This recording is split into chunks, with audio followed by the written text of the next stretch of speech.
चलिए motion set करने के लिए मोहम्मद फैज खान साहब आइए, जल्दी से आइए। आइए भाई, तालियों के साथ स्वागत कीजिए।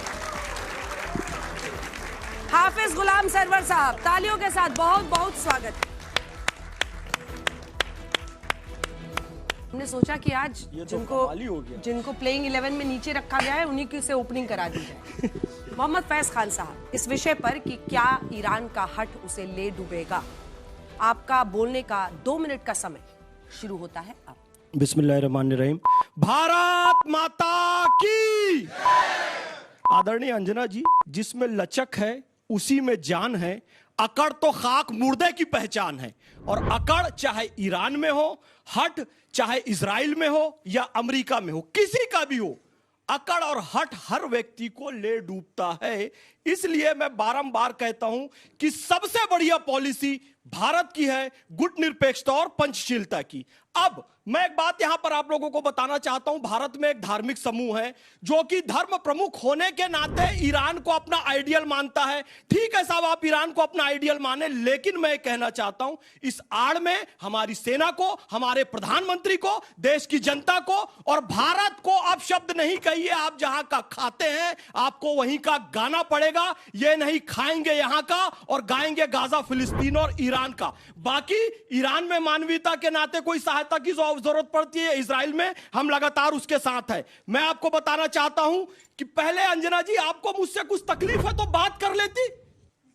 अरे संवाद ही समाधान होता है। यदि आपको अरब देशों से कोई तकलीफ थी तो पहले संवाद तो कर लेते। आप सीधा बम मारने लग गए। इजराइल ने यदि खामनेई साहब को मारा तो अरब देश आपके आसपास है, उनसे संवाद कर लेते। सीधा हमला करना ईरान का अपना ही नुकसान करने के बराबर है। हिजबुल्लाह और हमास को समर्थन देना अपना नुकसान करने के बराबर है। एक गॉड्समैन हुए हैं महाराष्ट्र में, उन्होंने महिलाओं के साथ दुष्कृत्य किया और जब उन्हें पकड़कर पूछा गया तो उन्होंने कहा मेरा पूजा करने का यही तरीका है। बदतमीज आदमी। मैं यह पूछना चाहता हूं कि इस्लाम का सबसे बड़ा दुश्मन चीन है और चीन से ही मदद लेकर आप कौन से इस्लाम की रक्षा कर रहे हैं? मुझे इस बात का भी जवाब चाहिए, क्योंकि मैं भी एक भारतीय मुसलमान हूं। और मैं ये कहना चाहता हूं कि आप यदि अपनी संप्रभुता की रक्षा के लिए लड़ाई करेंगे तो हम आपके साथ हैं, लेकिन हिजबुल्लाह, हमास और हूती को अपना समर्थन देंगे तो हम आपका समर्थन नहीं कर सकते।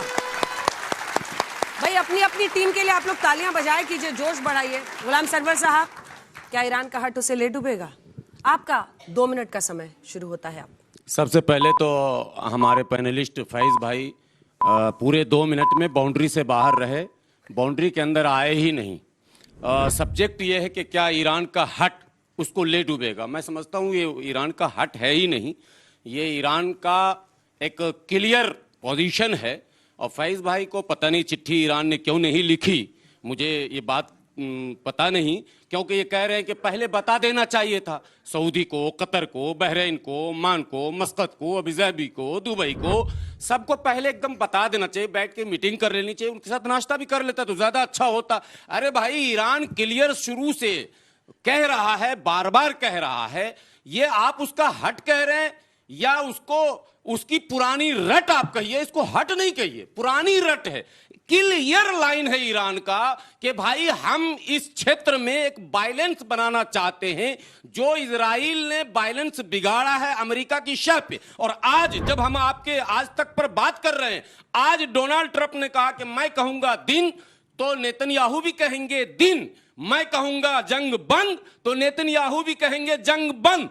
दैट मीन्स अमेरिका ही खलनायक है असल। इसका मतलब पर्दे के पीछे अमेरिका, अमेरिकी बेसेस और अमेरिका के हितों पर अगर ईरान नहीं करेगा चोट तो फिर ईरान क्या करेगा, आप इसको बता दें जरा। इसलिए मैं ये मानता हूं, मेरा अपना ये मानना है कि ये ईरान का हट नहीं है, ये ईरान का रट है जो बार बार वो रट रहा है। लेकिन अगर हम नहीं समझ रहे हैं तो ये मेरी गलती है, हमें समझना चाहिए। चाहे वो मानवीय दृष्टिकोण हो या लीगली अगर बात हो या फिर सोशल आप कुछ कहना चाहते हैं, हर हाल में ईरान के तमाम पक्षों का हम इसलिए समर्थन करते हैं कि ईरान ने इस जंग में कहीं भी शुरुआत नहीं की है। आज भी वो सिर्फ डिफेंस कर रहा और ओनली डिफेंस कर रहा। वाह, जबरदस्त। दोनों ने एकदम ओपनिंग बैट्समैन ने बहुत अच्छी पारी खेली। नहीं, मुझे पता था आप माना नहीं है आपका दिल। मानेंगे इसलिए नहीं भाई, जब मैं कह रहा हूं कि ये युद्ध का नहीं बुद्ध का देश है। संवाद किए बिना किसी देश पर हमला करना, आप अपना नुकसान कर रहे हैं। ये तो सोचिए, आप ईरान का पक्ष ले, मैं भी ईरान के पक्ष में हूं मानवता के नाते, लेकिन संवाद क्यों नहीं करते, डायलॉग क्यों नहीं करते? मेरे कहने का ये अर्थ, इजराइल ने मारा ना, आप जाके अरब से बात करते, बहरीन से बात करते, आप जाके कुवैत कतर से बात करते। अरामको में मार रहे हैं, अरामको सबसे बड़ी तेल कंपनी दुबई एयरपोर्ट पर मार रहे हैं। भाई आपका ही नुकसान होगा इस ठीक है, बात को छोटा सा समझ- रिबटल फिर आप दोनों प्रस्थान कीजिए। संवाद के लिए सारे लोग जानते हैं, 4 लोग बैठे हैं। कहां बैठे हैं? संवाद कितना डिरेल है, किसको मीडिएट करने की जिम्मेदारी दी जा रही है भारत के लिए और हमारे जैसे लोगों के लिए। तो चिंता का विषय यह है कि मतलब बंदर के हाथ में नारियल, आप पाकिस्तान को कह रहे हैं मीडिएट करने के लिए। पहले तो अमेरिका पर सवाल है, उसको हम मध्यस्थता के लिए भारत का चयन करना चाहिए था, उसको मध्यस्थता के लिए किसी और देश को चुनना चाहिए था। जिस देश पर आतंकवाद का आरोप लगातार लग रहा है, आतंकवाद के पोषण का आरोप लग रहा है, उस देश को आप मध्यस्थता के लिए नियुक्त करते हैं। बहुत अच्छा टाइम दोनों का हो गया। चलिए, आप दोनों ने बहुत अच्छा बुलाया। आप थामिए, अभी रिबटल राउंड मिलेगा। मेजर जनरल के सिन्हा और अभय दुबे जी जल्दी से आ जाइए। तो चलिए, मेजर जनरल के सिन्हा, इस विषय पर बोलने का आपका 2 मिनट का समय शुरू होता है अब। जो विषय है थोड़ा बेईमानी है। क्या ईरान की हट उसे ले डूबेगा? इसके 2 पहलू हैं, इसको समझिएगा। जो उसने 7 अक्टूबर में एक्सिस ऑफ रेजिस्टेंस, हमास, हुल्ला, हूती, ये उसको लू डूबेगा। और ये प्रधानमंत्री ने इजराइल के पार्लियामेंट में कहा था कि हमास और भारत इसी पे खड़ा है। मैं भारत की तरफ से बोल रहा हूं। मगर दूसरी चीज, क्या उसका जो है हट अभी दिखाई दे रहा है? मेरे ख्याल से वो पूरी दुनिया को ही ऊपर ले जाएगा, मेरा यह मानना है। क्योंकि वो एक कहते हैं कि आप खड़े होते हैं हेजेमोनिक बिहेवियर में। तेल और चीन इरादा है अमेरिका का कूदने में ईरान का, और वो जिस तरह से खड़ा आज हुआ है, जिस तरह से आज की ये 24 जो हुई है 28 फरवरी के बाद, ईरान की स्टैंड एब्सोल्युटली करेक्ट है। मैं मिलिट्री से बिलोंग करता हूं। Everything is fair, love in war. यदि आप हमारे पे हमला करेंगे, हम उन चीजों में हमला करेंगे चाहे कोई हो। तो मैं मानता हूं उसके 2 पहलू हैं। पहला पहलू में ईरान इज रॉन्ग और उसको ये हट धर्म छोड़ना पड़ेगा।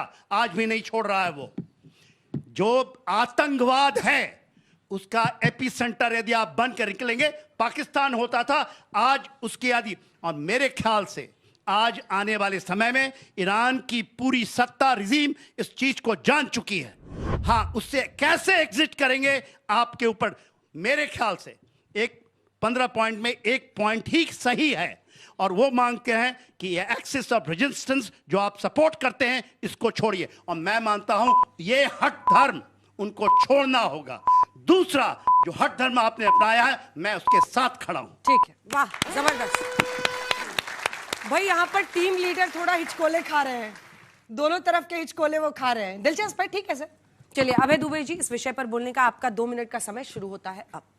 सभी दोस्तों, आपने अब तक जितने वक्ताओं को सुना, एक बात स्पष्ट रूप से रेखांकित करना चाहता हूं। आपके गले में लाल दुपट्टा, आपके गले में नीला दुपट्टा और कुछ सफेद दुपट्टे वाले।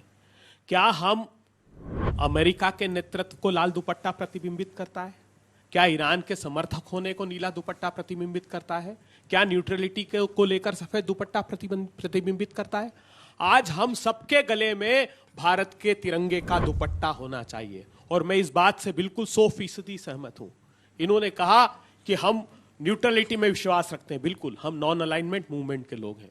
लेकिन मेरे देश के प्रधानमंत्री से मुझे शिकायत है, जो इजराइल में जाके कहते हैं कि हम इजराइल के साथ फर्मली, फुल कन्विक्शन के साथ at this moment and beyond खड़े हैं, और उसके 36 घंटे के अंदर ये युद्ध का शंखनाद वो कर देता है। या तो भारत की सरकार को धोखे में रखा गया, या भारत की सरकार के नेता, हमारे नेता प्रधानमंत्री जी ने इस देश को धोखे में रखा, क्योंकि 1 करोड़ लोग उस मिडिल ईस्ट में हमारे रहते हैं। इस युद्ध का परिणाम क्या हुआ जानते हैं आप? किस बात को लेकर शुरुआत हुई थी? 3% इस एनर्जी का सप्लाई सिर्फ ईरान करता था इस युद्ध के पहले। आप जानकर हतप्रभ रह जाएंगे कि आज अमेरिका, इजराइल ने इस युद्ध के बाद उसको 20% एनर्जी का हकदार बना दिया। स्ट्रेट ऑफ हॉर्मुज में से पूरे विश्व का की 20% एनर्जी निकलती है और वो उसका मालिक बन बैठा है। तो ना तो ईरान का वहां इख्तियार को हम स्वीकार करते हैं, ना अमेरिका के इस व्यवहार को हम स्वीकार करते हैं, ना इजराइल के। और अमेरिका और इजराइल नहीं कहूंगा, वहां के नेता कहूंगा मैं। आज भारतीय जनता पार्टी की केंद्र की सरकार में ना तो नेतृत्व है, ना उनका निर्णय ठीक है, ना उनकी नीयत है और ना उनकी नीतियां ठीक है। आपने अपनी एनर्जी सिक्योरिटी के लिए क्या किया प्रधानमंत्री? आप जब सरकार में आए थे तो 3 हमारे एसपीआर थे, स्ट्रेटेजिक पेट्रोलियम रिजर्व थे। उसके बाद आपने एक भी नहीं बनाया जो आपको विरासत में मिले थे प्रधानमंत्री जी। आज आपने ये स्थिति कर दी कि विश्व गुरु बनते हैं। समय समाप्त हुआ, समय समाप्त हुआ। बहुत अच्छा, गजब। पूरे देश में अरे हो गया, बहुत अच्छा बचा। कोई सवाल है आपका? अभय जी, एक चीज बताइए, आपके विचार से अगर यूएसए को या ट्रंप साहब को या नेतन्याहू साहब को लगता है कि भारत का रिजीम सही नहीं है या चीन का रिजीम सही नहीं है, कोई भी वजह हो सकती है, तो क्या उनको वो रिजीम चेंज करने का इख्तियार है? क्योंकि जो ईरान पर हमला किया गया उसकी जो पहले वजह बताई गई कि वो ईरान का रिजीम चेंज करना चाहते हैं। ठीक है, एक सवाल मेरा भी है, आप लोगों का है गीता? पूछे सर, तीनों सवाल पूछ लीजिए, एक साथ ही जवाब। अंजना जी, आपने जो विषय रखा है, हाँ। जरा एक तो विषय दोहराएंगी आप, जिसे समझ। क्या ईरान का हट उसे ले डूबेगा? जो वो जो बाकी खाड़ी देशों पर हमले कर रहा है, या राष्ट्रीय कह रहे हैं कि हमको युद्ध विराम नहीं चाहिए, हम अमेरिका पर विश्वास नहीं है। ईरान का हट उसको ले डूबेगा, सब्जेक्ट है। अभी तक मेरे हिसाब से किसी ने इस पर कोई बात नहीं की। एकदम सही कहा सर आपने। पहली बात, ताली बजाइए। सर एक मिनट, अब आपका टाइम खत्म हो गया, अब आप सुन लीजिए जरा। एक तो पहला सवाल जो था उसका जवाब अभी तक किसी ने सही तरीके से नहीं दिया है। दूसरा सवाल मेरा सब पैनलिस्ट से ये है कि एक लड़ाई में पुरानी कहावत है कि there is no runners up in war. लड़ाई में कोई रनर अप नहीं होता। क्या नहीं, जैसे एथलेटिक में नंबर 1 पोजीशन आ गई, नंबर 2 पोजीशन आ गई, नंबर 3 पोजीशन आ गई। लड़ाई में या तो आप विनर हैं या लूजर हैं, कोई गोल्ड सिल्वर ब्रॉन्ज नहीं है। बिल्कुल। तो मैं स्पीकर्स जितने हैं आपके, इनसे ये पूछना चाहता हूँ, जिस पर अभी इन्होंने कोई जिक्र किया नहीं है, कि इस लड़ाई में विनर कौन है और लूजर कौन है। इसका जवाब मुझे सुनना है। तो मैं इनसे पूछूंगा कि इसमें लड़ाई में विनर कौन हुआ और लूजर कौन हुआ। गीता, बस ये simple question. I agree with general sir here कि किसी ने मुद्दे पे बात नहीं की। क्या ईरान का हट उसे ले डूबेगा या नहीं? I just want an answer. क्या जिद ले डूबेगा या नहीं? ये जिद है या डिग्निटी? ठीक है, एक मेरा छोटा सवाल है, वो भी ऐड कर लीजिएगा। एक बार एक नैरेटिव चलाया गया विपक्ष की तरफ से कि प्रधानमंत्री नरेंद्र मोदी जो इजराइल गए तो उनको बेंजामिन नेतन्याहू ने बता दिया, क्योंकि आपने भी कहा कि क्या उन्होंने देश को इस युद्ध के बारे में अंधेरे में रखा। तो पहले आप लोग कहते थे कि ट्रंप यहां सुलह करवा रहे हैं सीज फायर पे, अब ट्रंप मोदी से पूछ के अटैक कर रहे हैं, मोदी को बता के, नेतन्याहू बता के अटैक कर रहे हैं। मतलब आपका क्या कह रहे हैं आप? ऐसा विश्व में आपका समय दे देते हैं आपको इस बार, 1 मिनट कर। अच्छा ठीक है, बोलिए। विश्व में आज तक ऐसा कभी नहीं हुआ, अगर किसी देश के प्रमुख के जाने के 36 घंटे बाद युद्ध होता हो तो या तो वो सरकार को इस बात की आलोचना करनी चाहिए थी कि हमको अंधेरे में रखा, क्योंकि हमारे 1 करोड़ लोग उस मिडिल ईस्ट में रहते हैं। 12 लाख करोड़ रुपए का रेमिटेंस में से 60% हिस्सा हमारा आता है। मैंने स्ट्रेटेजिक ऑटोनॉमी की बात की सीना साहब। मैं पूछना चाहता हूं मेरे देश की सरकार से कि ये बताइए, ट्रंप ने कहा कि ईरान से आप क्रूड ऑयल लेना बंद कर दीजिए, प्रधानमंत्री जी आपने बंद कर दिया। आपने कहा रशिया से लेना बंद कर दीजिए, आपने बंद कर दिया। आपने कहा चाबहार छोड़ दिया, जवाब ही नहीं दे रहे, जजेस भी कह रहे हैं सर। ये तो रोज 6 बजे आप बोलते ही हैं ये सब। देखिए, मेरी ये तो फ्रीडम ऑफ स्पीच पर कम से कम रोक मत लगाइए। अगर मैं सरकार की समालोचना कर रहा हूं, तो ये मेरा हक है। मैं नहीं चाहता, मैं इस डिबेट को जीतने के लिए नहीं आया हूं, मैं अपने देश का पक्ष रखने के लिए आया हूं। सिर्फ 2 दस्तावेज दिखाना चाहता हूं। अगर मैंने ये आरोप लगाए हैं तो ये 2 दस्तावेज हैं।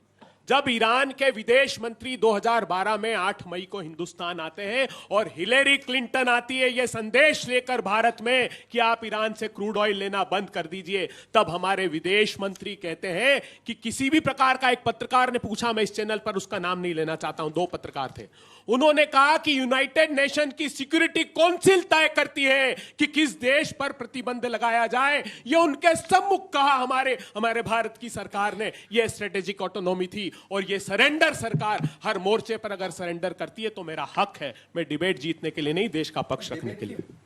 सब्जेक्ट पे तो बोलिए भाई साहब। अगर डिबेट का मुझे ये बताइए, क्या अमेरिका का ईरान पर नियंत्रण भारत के पक्ष में है?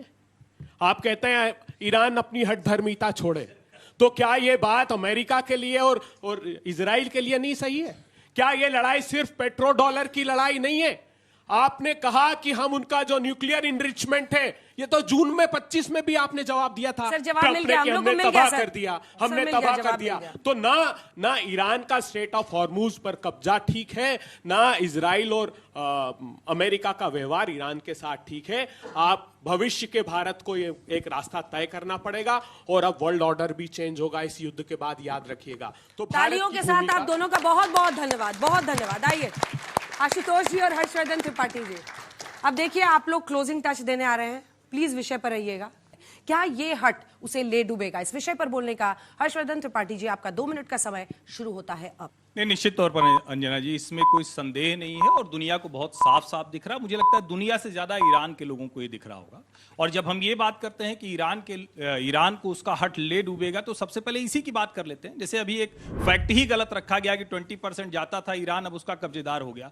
फैक्ट ये है कि 100 जहाज गुजरते थे तो आज 5 जहाज गुजरते हैं, तो कहां रह गया भाई? कम से कम फैक्ट की बात कीजिए। किसका सबसे बड़ा नुकसान हुआ? दुनिया के दूसरे देशों का भी, लेकिन ईरान का भी नुकसान हुआ। ईरान की टोटल इकोनॉमी में 25% है जो ऑयल इकोनॉमी है, उससे जो इतर 75% इकोनॉमी थी, उसका कोई लेने देने वाला नहीं। 10,000 से ज्यादा इमारतें खत्म हो गई। कितने लोग मरे हैं ये तो जब बाद में फॉग ऑफ वॉर खत्म होगा तब समझ में आएगा। वहां के सारे इंफ्रास्ट्रक्चर जो वहां के लोगों के एक तरह से उनके जीवन से जुड़े हुए थे, वो सब के सब ध्वस्त होते जा रहे हैं। ईरान ने अपने आसपास के हर पड़ोसी देश को अपना इतना पक्का वाला दुश्मन बना लिया है, फिर वो कतर हो, बहरीन हो, सऊदी अरब हो, यूएई हो, सबके यहां जरूर अमेरिका के बेसिस से, लेकिन उनमें से कोई भी ईरान के ऊपर हमला ना तो कर रहा था, ना तो करने की नीयत थी, क्योंकि वो दुनिया के लिए सेफ इन्वेस्टमेंट अपॉर्चुनिटी के तौर पर दिखते हैं। वो दुनिया के लिए पैसा लगाने की सबसे अच्छी जगह दिखते हैं। और कमाल की बात यह कि जो लोग ये कह रहे हैं कि ईरान तो उसने तो हमला किया नहीं था 28 फरवरी को, कोई 7 अक्टूबर की याद दिलाता है जो हमास के लोग घुसकर इजराइल में जो मारते हैं। लेकिन उससे भी पीछे जाइए ना, जिसने पूरी की पूरी पर्शियन सिविलाइजेशन को खत्म कर दिया, जिस पर्शियन सिविलाइजेशन के साथ भारत का रिश्ता है, वो ये सिविलाइजेशन नहीं है भाई, वो ये इस्लामिक सिविलाइजेशन नहीं है। और फिर मैं कह रहा हूं, ईरान ले डूबेगा सिर्फ अपने को नहीं, ईरान ले डूबेगा उस गल्फ के पूरे चमकते हुए स्पेक्ट्रम को, जिसको लेकर दुनिया में कहा जाता है कि ये एक मॉडल है। वो मॉडल ध्वस्त होने जा रहा है। निश्चित तौर पर उसका बुरा परिणाम भारत सहित हर देश पर पड़ेगा, लेकिन सबसे ज्यादा उस ईरान में जहां महसा अमीनी 2022 में गायब हो गई। आज तक पता नहीं चला, दुनिया के सारे मानवाधिकार के लोग, सारे नारीवादी लोग गायब हो गए। चलिए वो भूल गए तो 2026 में अभी प्रोटेस्ट कर रही थी मलिका अजीजी, उसको तो याद कर लीजिए। ईरान सबसे ज्यादा अपने लोगों के ऊपर हत्या कर बहुत धन्यवाद, बहुत धन्यवाद। आशुतोष जी, क्या ईरान का हट उसे ले डूबेगा? इस विषय पर बोलने का आपका 2 मिनट का समय शुरू होता है। आपके विषय पे बोलने से पहले एक बात मैं कहना चाहूंगा, जहां कहीं भी दुनिया में धर्म आधारित राजनीति हुई है, उस देश का बंटाधारी हुआ है। वो चाहे इजराइल हो, चाहे ईरान हो, बाकी का मैं टेस्ट छोड़ देता हूं। इस वक्त जो सबसे बड़ा मुद्दा है जिस पर मुझे लगता है बातचीत नहीं हो रही, क्या दुनिया 1945 के विश्व युद्ध के पहले की स्थिति में जाना चाहती है, जहां माइट इज राइट? अगर मेरे पास ताकत है तो मैं किसी दुनिया के किसी कानून को नहीं मानता, मैं वेनेजुएला में घुसूंगा और उसके बाद वहां के राष्ट्रपति को गिरफ्तार करके उनकी पत्नी के समेत लेके आ जाऊंगा। अगर मेरे पास ताकत है तो मैं ईरान के अंदर घुस जाऊंगा और ईरान के अंदर घुस के उनका जो सुप्रीम लीडर है उनका कत्ल कर दूंगा। क्या इसको प्रोत्साहन दिया जाना चाहिए या नहीं दिया जाना चाहिए? सबसे बड़ा मुद्दा है, क्योंकि अगर यह नहीं रुका तो फिर दुनिया अगले तीसरे विश्व युद्ध के लिए तैयार है, जंगल राज पूरी तरीके से आ जाएगा। ईरान क्या कह रहा है? ईरान कह रहा है कि जब जून के महीने में हम अमेरिका से बातचीत कर रहे थे, तब आपने बातचीत पूरी तरीके से छोड़ के हमारे पर हमला कर दिया। जब फरवरी के महीने में हम बातचीत कर रहे थे और 3 शर्तें हम मानने के लिए तैयार थे कि हम अपना परमाणु जो हथियार है उसको पूरी तरीके से सरेंडर कर देंगे, हमारे यहाँ जो न्यूक्लियर यूरेनियम इनरिचमेंट है उसको हम उसके लिए हम तैयार, उसकी एजेंसीज आके वहां चेक कर ले। ईरान कह रहा कि भाई हम बातचीत कर रहे थे, हम टेबल पे थे और आपने हमारे ऊपर हमला कर दिया। आज क्या गारंटी कि मैं आपकी बात को मान लूं, कल आप मेरे ऊपर हमला नहीं करोगे? इसकी कौन गारंटी देगा? क्या कोई गारंटी देगा? कोई गारंटी देने के लिए तैयार नहीं है। वो यही तो कह रहा है कि हम इस युद्ध के एग्रेसर नहीं है, हम विक्टिम है इस युद्ध के।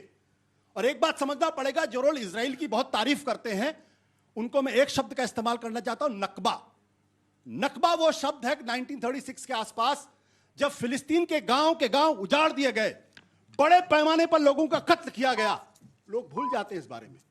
जरा याद रखिएगा, आज अगर अमेरिका को इजराइल को इजाजत दे दी गई तो कल हिंदुस्तान में भी यही होगा और हिंदुस्तान के प्रधानमंत्री के क्लोजिंग बैट्समैन ने भी अच्छी बल्लेबाजी की है। बहुत बहुत धन्यवाद। कोई सवाल हो? मेरे मन में आज जज साहब से एक सवाल। ठीक, जज साहब से सवाल पूछो। सर विषय पे तो रहा ना? Good one. नतीजे का इंतजार कीजिए ना, जल्दी नतीजे का इंतजार कीजिए। I have अब a जजेस question. के Can साथ I प्लीज just- पूछिए और फिर छात्रों के क्वेश्चन लिए। For Harshvardhan here. आपने कहा कि कोई ईरान को नुकसान हुआ है इस पूरे जंग में ऑयल को लेकर, but I don't think so, क्योंकि अभी तक ईरान सैंक्शन था। इस युद्ध के बाद ईरानियन ऑयल अनसैंक्शन हो गया, तो कैसा नुकसान हुआ? नहीं, मुझे लगता है गीता जी, आप तो चूंकि इकोनॉमिक और एक्सटर्नल अफेयर्स के मामलों को जानती हैं, तो इस सवाल की मैं उम्मीद नहीं कर रहा था। 5% अब टोटल वहां से जो शिप गुजरता है, जितने भी केपलर हैं दूसरे हैं, सब पे 5%, यानी 100 गुजरता था तो 5, उसके कौन खरीदार हैं? अभी भी उसका खरीदार चाइना है, पहले भी उसका खरीदार चाइना था। आप उस डेटा पर जाएं तो ईरान जो तेल बेचता था आज उससे लगभग 60%, मतलब 100 बेचता था तो 60 ही बेच रहा है।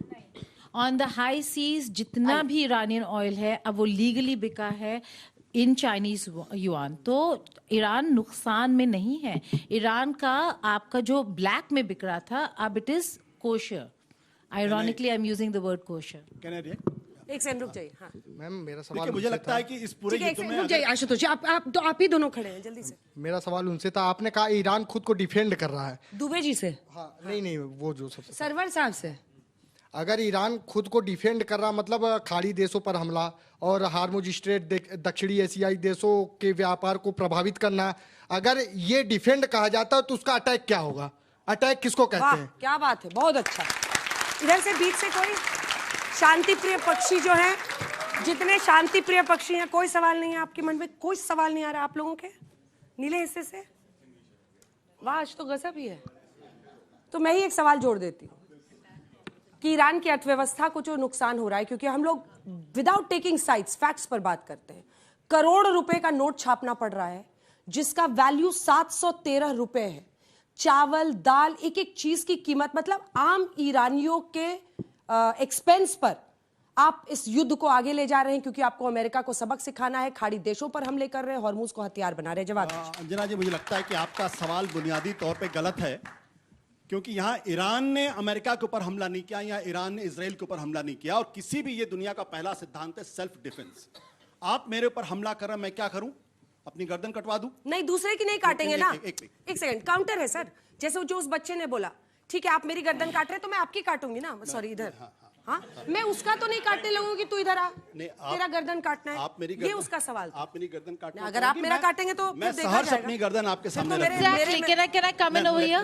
Can I just please Ashu? Attack का ऑपोजिट डिफेंड नहीं होता है, अटैक का ऑपोजिट होता है रिटेलिएशन इन जियोपॉलिटिक्स, और ईरान रिटेलिएट कर रहा है। पर किसको? डिफेंड नहीं कर रहा। यूएस बेसिस, यूएस को नहीं कर सकता ना, तो यूएस को ही कर रहा है। मैं सवाल का जवाब दे दूं?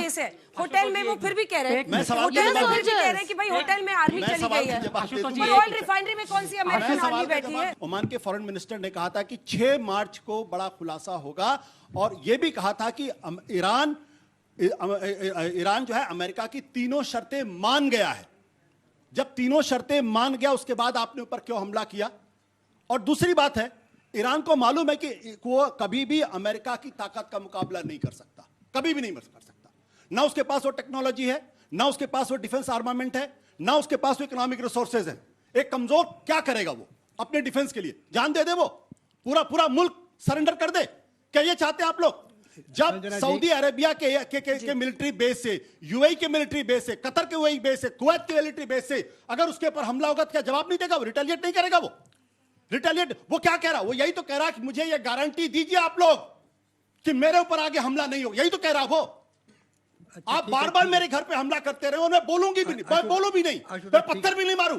नहीं, किस पे मारेंगे? कहाँ का सिद्धांत है? नहीं, आप किस पर मार रहे हैं कहाँ ये का तो पूछा सिद्धांत जाएगा है? ना। नहीं, चिल्लाने से नहीं होगा आशुतोष जी। कहाँ का सिद्धांत किस है? पर बताइए ना मारेंगे ये मुझे। तो पूछना होगा ना। कहाँ अरे का भाई, सिद्धांत यूएसए है से ये? इब्राहिम लिंकन है, उस पर अटैक कीजिए ना। आप कहते हैं कि उस पर मेरा मिसाइल जा रहा, जाके कीजिए। आप दोनों अपनी जगह पर जा सकते हैं, आप सभी के पास ऑप्शन है। अगर किसी को अपना गमछा बदलना है इससे पहले कि रिबटल राउंड शुरू करें।